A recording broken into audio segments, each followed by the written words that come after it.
Tonight's film was produced in 1954, and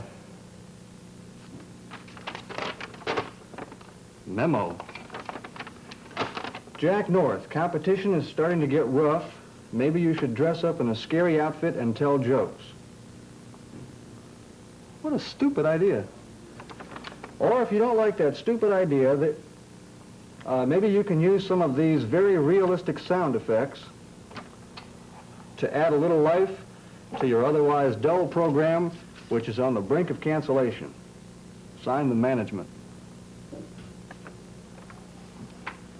Very realistic sound effects.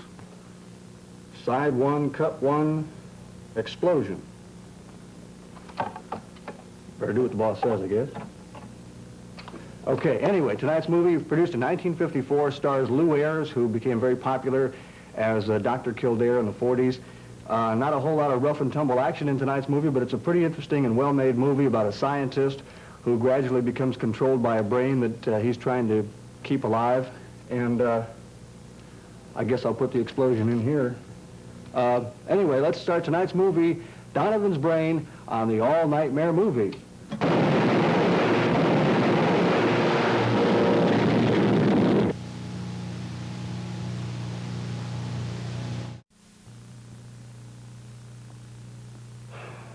Well, so much for the sound effects. Well, maybe if I used one that wasn't quite so violent, you know. Let's see.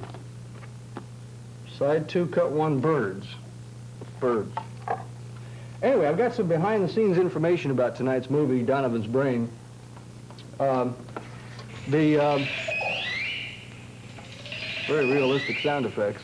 The director thought it would be really effective to have a real calf's brain used on the set. But after one day of shooting,